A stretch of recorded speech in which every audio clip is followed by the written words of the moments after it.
Welcome to episode 23 of the Spen and Nick show. This week, we are going to be breaking through the barriers and the blockers of limiting beliefs that are shackling us down and stopping us from being our best selves. And today, we're going to talk about a story, an example that Spencer's going to share with us. So Spencer, please set the scene for us. Nick, just a second. Because you completely took me by surprise. You didn't even count us down. Normally, so anyone that's listening, normally Nick kind of counts us down. Like, we're ready, we're gonna go, we're ready. Then there's a couple of false starts. But what you just did was came out guns blazing, like absolutely nailed the intro first time. Awesome. What was the question? I was so mesmerised by what you were doing. I had a vision. I knew what I wanted to do. I said it, and I was quite happy with that. Actually, it's a one-take wonder there. There you go. There we go. Okay, so yeah, we're going to talk about habits and challenges and how you can break through the shackles that are holding you back, that are tying you down and stopping you from your progress. We're going to talk a little bit about limiting beliefs. Where do we start? Should we talk about limiting beliefs, or should we talk I about reckon we should what talk I'm about doing? Specifically your example of your perception of you being more mathematical than artistic and more of an engineer than a designer. Absolutely. And so this goes way back, but I'm going to speed through a lot of that history. We had a conversation a while ago thinking, we talk about design all the time. I talk about like the big picture of holistic design thinking, applying design principles to the kind of things that you're doing in work. And I just kind of had this moment where I was like, but I'm not a designer. I'm not a graphic designer. I don't know how, I'm not, okay, I can design stuff, but I've never considered myself to be a designer. I've never considered myself to be a UX designer or graphic designer or anything like that. And it was kind of troubling me, right? And I just thought, I'm not a designer. How can I stand up in front of people, talk about design all the time if I'm not a designer? What's the shit with that? What's going on? So, we had this conversation, and I think that what you were able to do for me, which is like apply this wisdom that you have around and it's the simplest thing, but I think it's so powerful, is that we were talking about what designers do, and you were like, dude, designers design. All you have to do to be a designer is just get out there and start designing, right? So that it was a little explosion in my mind. It's so obvious, but sometimes you need that jolt. And I went ahead and started to design stuff and put it out on Instagram. And I think what I tried to, actually when I first started, I was doing it every couple of days. I'd do like a new kind of design. I was trying to do some very minimal stuff, just looking at kind of geometric shapes, being inspired by a bunch of stuff that I was looking at and trying to emulate some of that for sure. But I then got into this daily practice. And as this practice emerged, I began to grow in my confidence and started designing every single day. Now I'm at this point, I think, where I can confidently say that I'm a designer. I've only been doing these daily designs for a short period of time. But I design. Therefore, I'm a designer. And I think that's a pretty cool... Definitely. Let's just stop there for a second and just double reinforce that. So before, you didn't feel like you were a designer, but the key insight was, actually don't focus on your identity as a designer. Instead, focus on the activity and the behaviors and habits of designers. And so what you did was I'm going to do what designers do. And then what will happen is, naturally, if I'm doing what designers do, then eventually I'll feel like a designer. And what you started doing was posting every day on Instagram your designs, and designing every day, of course, to be able to post them. Yeah. And then eventually you caught up with yourself, and you gain that confidence and realize, no, wait, I am a designer because I'm designing. And that was the absolute key insight, I think, right? And then it was at that point that I went and said, well, what would happen if you were to get commissions from all of your friends? And so that would be quite an interesting activity and challenge, right? So what I suggested to you was that you ask a few questions to get a brief from all of the people in our friends' WhatsApp group, Innovation Live, fantastic WhatsApp group that we've set up. And there's 60, a good name as well. 60, I don't know who set it up. 16 people in the group. And what we said was, wouldn't it be cool if you could ask 4 questions? What were those 4 questions that you asked each one? Well, yeah, actually, the reason for asking these questions was ultimately I wanted to do something purely for someone. I was going to do it as a complete surprise. But then I was like, but I need to know a little bit about some of these people. I know some of them really, really well. Some of them I know less well, even if it's just their favorite color, so that I can start to design stuff in a particular color. And again, actually, this came from a post from Instagram. So someone commented on one of my designs that I did, and this was an amazing moment. Actually, I just want to pause on this moment before we go back into the this story of Innovation Live.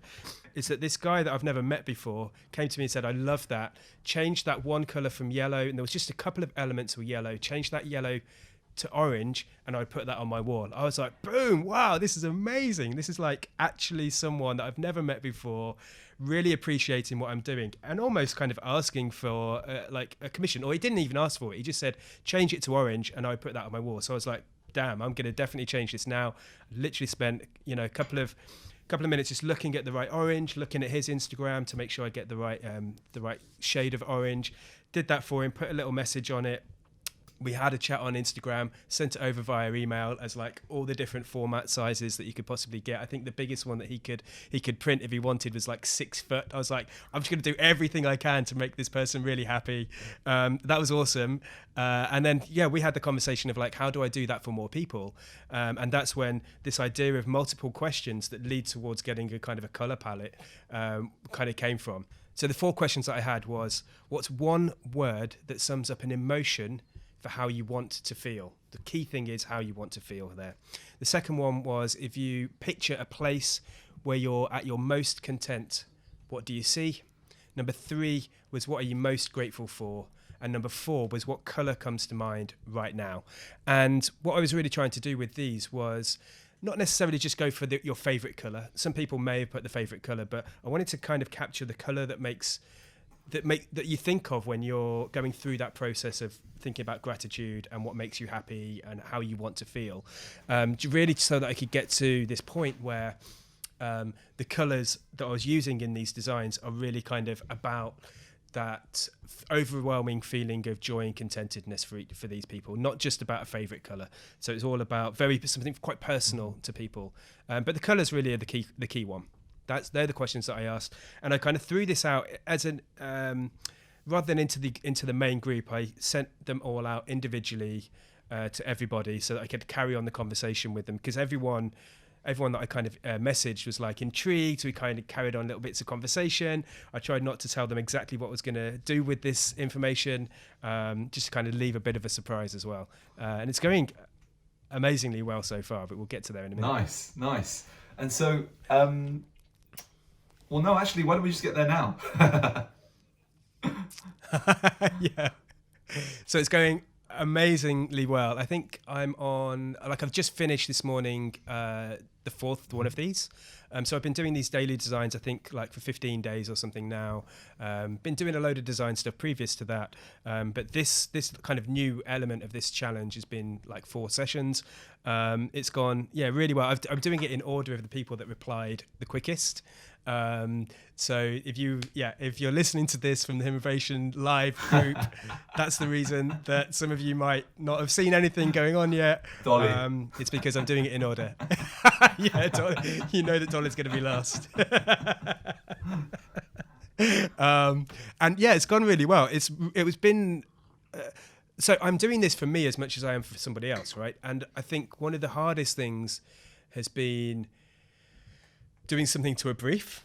And when I've got those 4 questions, the first one that I did for you, actually, and probably if I go back, I'm really sorry for this, but it's my least favorite design that I've probably done. But I think partly because you made it really challenging, because you'd talked about green and brown as your main colors. You also brought in salsa, and then you brought in the thing about the Spen and Nick show that you're most grateful for. And all of those things are so hard to cobble together into some kind of design. I found it really hard. And that's it. Blame the brief. Something's Blame kind the of brief, emerged. Brief, Spencer. Perfect. Yeah, the brief was correct. There's no blame here. I'm just saying it's a real challenge when you're doing something specifically to a brief. and you want to make it as aesthetically pleasing as you can. You want to make it so the person really enjoys it. Everybody can hear there's a blame culture on the Spen and Nick show. Everyone can hear it. It's not just me. This is recorded. It's a challenge, but the point of this whole thing is to challenge myself, right? I wanted to be able to take a more complex brief and do something with it that hopefully surprises and delights and enables me to kind of continue with that daily practice, to get into the habit of doing this, but also to constantly improve. So your one, weaving in some kind of like themes around walking in the forest that I know that you love to do. There was elements of yoga coming through with kind of different chakras. I was using your, I think the main thing that you wanted to feel was stable. And so I was using the kind of triangle as the centerpiece for stability, but also kind of flipping that on its head so that the triangle, rather than being on its strong base, was flipped so it's on its point. So you're always pushing yourself to and that level of stability that you have, and driving your constant challenging yourself to see how far you can push it, where your edge is. And I really like that. And those are the elements that I tried to. I think so. I think it wasn't your design. No one would accuse you of making my one the most beautiful, but I do think that it has a lot of depth, a lot of meaning, and it's something that you can bring a lot of meaning out of by reflecting on it and analysing it. So I think I really enjoyed it, and it's still actually on my phone as my lock screen. So there you go. That's awesome. And actually, like that idea is where this first thing came from, because actually it was another good friend of ours, Nikesh, that kind of said, oh, your designs would be great as lock screens. And he was the person that mentioned it to me, who was looking at some website about that does this. And so, that's where this, I guess the genesis of this idea came from. Wouldn't it be good to make something bespoke for people's phone lock screens as wallpapers or whatever? And so it's a bunch of involvement that from other people that have kind of come towards making this challenge. As I said, the output is great. I think it's getting better generally, but the process is the thing that I'm really falling in love with. And then what I didn't expect is this overwhelming feeling when I share it and I unleash these designs into the world. I'm on edge, thinking like they're gonna see it soon. Like, what are they gonna think? Are they gonna send me a message? Are they gonna comment? Like, and then you get a good comment back. It's like, oh, it's really lovely, it's beautiful design, whatever, and it just makes you feel so good. So that feeling of like loving the process, and then that gratitude that people have for the work that you've done and doing something really amazing, makes you feel like $1 million as well. It's absolutely. So we started off this discussion talking around this idea of limiting beliefs, and we mentioned that you didn't feel that you were really a designer, but then of course you had this pearl of wisdom. Someone gave it to you, don't know who. and what do you want? Like, thank you. Do you want a thank you? Is that what you want? Is that what you're looking for? No, thank you. Thank you. You're welcome. Thank you. You're welcome. And so now, how do you feel? Do you feel confident calling yourself a designer? Do you see yourself as a designer? Yeah, I do. So much. It's something I enjoy so much, and I didn't expect that. I expected it to feel like a chore, but I totally do. I really am enjoying it. I want to try to make sure that I'm able to carry on designing every day, whether that be these kind of little projects and challenges that I'm doing now, or whether I incorporate it even more into my job. At the moment, I'm doing this amazing project around designing a new product, and where most of the work that I've done around product has been in kind of understanding what the project is, kind of maybe doing some rapid prototyping to come up with a visualization of what that product could be. I haven't often gone to that next step of like really high fidelity, thinking about every micro interaction, every animation, every look, really thinking about color palettes, thinking about typography, positioning. I haven't gone to that level of granular detail with design because I haven't really needed to, but actually I've really enjoyed this design journey for me has made me appreciate that side of it much more. So I feel like it's not just something that's a hobby, it's something which I'm starting to roll into my everyday work as well, which is amazing. I'm definitely a designer. Interesting, because I feel like you started off, and this is absolutely fine, by ignoring the question to are you a designer, and you focused on the work of being a designer much more than on the identity of a designer, which I think is actually a powerful thing, because that's the whole point of this. Focus on the work, don't focus on your identity, because when you do the work, that's what's important. That will produce the result that you're really looking for, and that's what's happened with you. Yeah, definitely. And this is really highlighted in Austin Kleon's books, and like actually they've been a huge influence on this whole journey as well. Show your work, keep going, and still like an artist, of all three of the major underlying concepts for this whole thing, right? I'm looking at inspiration all the time and stealing what I can, remixing it, changing it for my own practice, for my own development. And I think that whole idea that you just highlighted, which is like be the verb, or become the verb, not the noun. So do the doing, do the action, do the activity that enables you to become that person. It's the action that drives who you really are and what you become, I think. And a couple of things, that's really beautiful, and that leads me on to something as well, which is one of my favourite books. It's Not How Good You Are, It's How Good You Want to Be, by Paul Arden. And what he says, he starts off the book with a real punch in the face, which is that nearly all rich and powerful people were not born rich and powerful, nor were they notably talented or good looking. They became rich and powerful because they wanted to be rich and powerful. And so whether or not you want to be rich and powerful is anything that you want to be. All you have to do is have that real desire to become it, and then take the action that is required to do it, and you'll get there.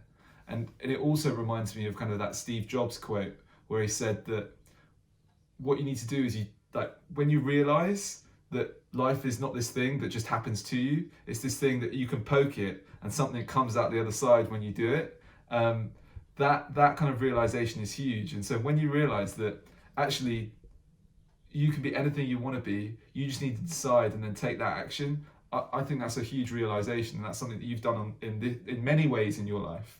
But what's nice is seeing this example. And I think also going back to the name of this Innovation Live thing. So I remember when we were introducing ourselves at our former company, and we were in a circle. And so everyone was saying, oh, this is my name and this is what I do. And I decided to just make it a little bit different one day. And I said, I did not say, hi, my name is Nick Himovich. I said, hi, my name is Nick Himovich, also known by many people as Mr. Himovation. And it was that moment. And I remember my boss looking at me going, no one calls you that. But I created this thing, this persona, this phenomenon, right? And it's fun because then people started calling me that. And it's only because I imagined it and then created it and said it was a thing that it became a thing. And now, like, we've got a WhatsApp group called Himovation Live. And, many people talk to me about Himovation and they're like, oh yeah, you're Himovating, this is great. So, and often my advice to people is just Himovate. If you're not sure what to do, Himovate. So I love that. And I know actually some people in that group, they don't just talk about, Himovation, Himovate, but they kind of ask that question, what would Himo do? What would Himo do at this situation? It's like, it's not what would Jesus do anymore. Okay, we just had Easter, probably not, no. But it's about what would Himo do? What would Himo do? And more often than not, you know what the answer is. It'd come up with 10 different solutions to that thing, like 10 things. Write them all down. You got 10 seconds to do it, or something ridiculous. So I like that you've reminded me of the 10 things. So should we leave people with this idea of identifying what is your limiting belief, what is holding you back from doing what you really want, and what are 10 things that you could do to help get over that limiting belief? Perhaps you could get a pen and write down 10 things, do it on your computer in notes or whatever, and then identify which one seems most appropriate and the one that you're going to commit to. What do you think about that, Spencer? I think it's a great idea. I think everyone should do it. Like, it is properly transformational when you start to do this. I think that idea of instant instantly transforming. It's completely wrong. What you need to be focusing on is daily habits, and the way to unshackle yourselves from those limiting beliefs are to get into this habit of daily work or weekly work. Just get into the habits, create a system of change that you want to create, and then you'll start to become the person that you've always dreamed of becoming, just by the act of doing it. That's what you need to do. Get a pen out, write those 10 things. That was wonderfully eloquent. Thank you, Spencer. Let's leave it there. As usual, if you've liked this video, or if you're listening to the podcast and you've enjoyed the experience, please like it, and why not share it with your friends? And also, please subscribe to the channel. Anything else? Let's leave it there. Subscriptions are a beautiful thing. Someone invented these in order to make people like us and people like you listening happier, more fulfilled, enriched in your lives.